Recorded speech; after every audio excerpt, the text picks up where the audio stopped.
My dear friends, miracle is not the end.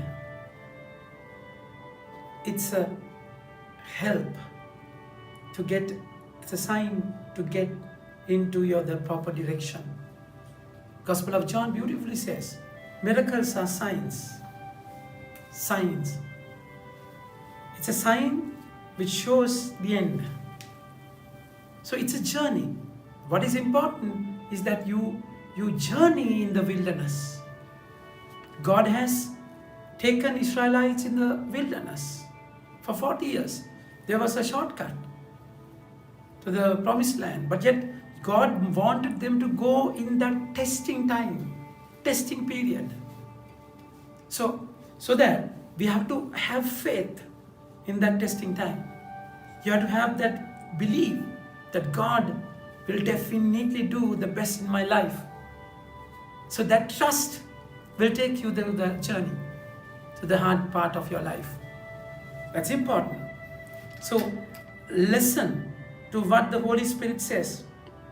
If only you would hear voices, God's voice today, you do not be stubborn as they were in the place called rebellion. When your ancestors challenged me in the desert, although they had seen my deeds for 40 years, this is why I was angry with those people and said, their hearts are always going astray and they do not understand my ways.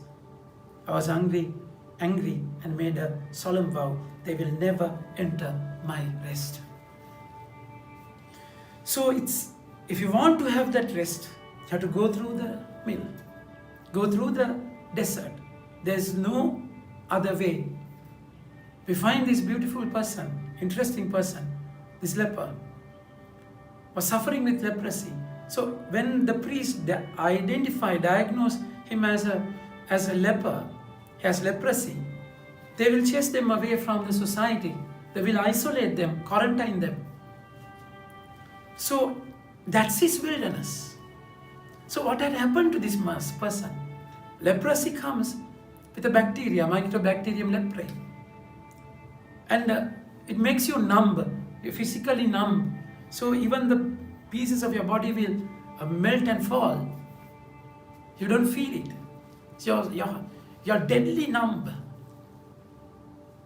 But then this leprosy made him sensitive. Not numb, physically numb, but spiritually sensitive. It's beautiful, my dear friends. That's why he comes. The leper came to Jesus and begged him. He knelt before him and begged him. See his faith. What kind of a strong faith. He has never let God leave him in his thoughts. Even though he had to go through terrible pain, agony, torment.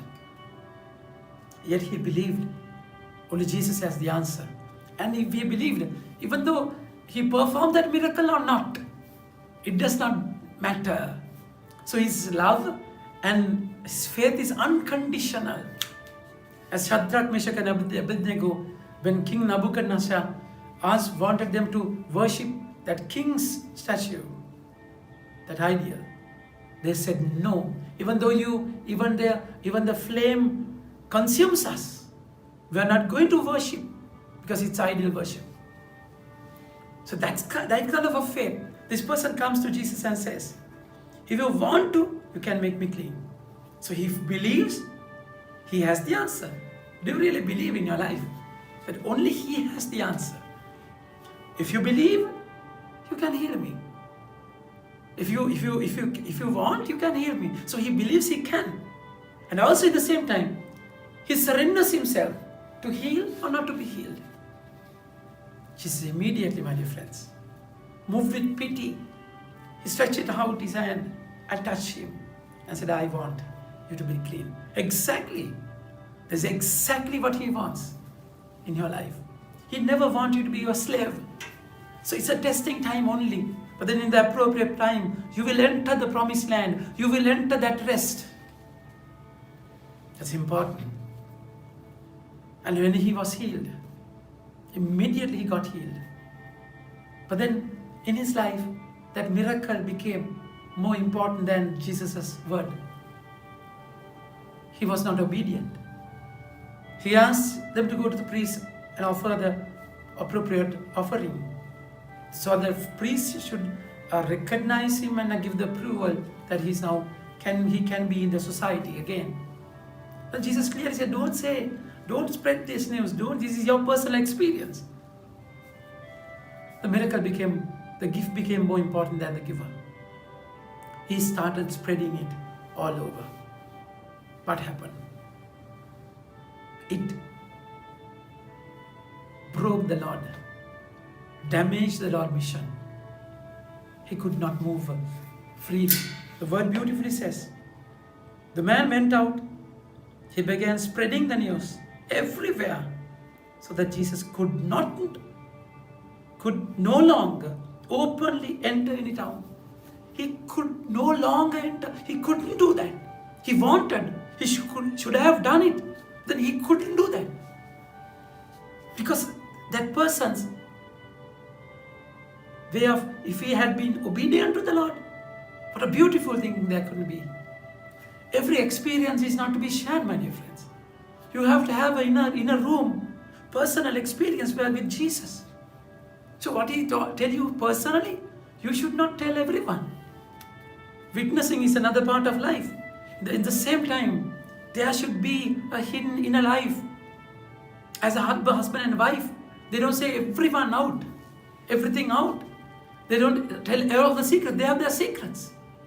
So what is your secret with Jesus? If you don't have any secret with him, there's a problem. And because this man was spreading the news, Jesus could no longer openly enter any town. But even though he stayed in the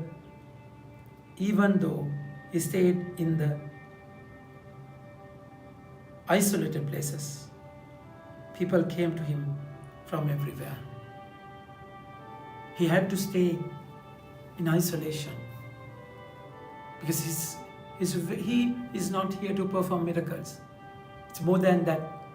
He wanted to take people in a journey. That's what is important. As I said earlier, miracle is a signpost. It's a symbol, sign. It's not the end. You have to move. You have to go beyond the miracle and experience the Lord. So be obedient. Have your life with him. Believe him in your difficult time. The Lord will do a wonderful thing in your life. And stay with him, hold on to him, and experience his love, my dear friends. Think about it, and have a nice day. May God bless you.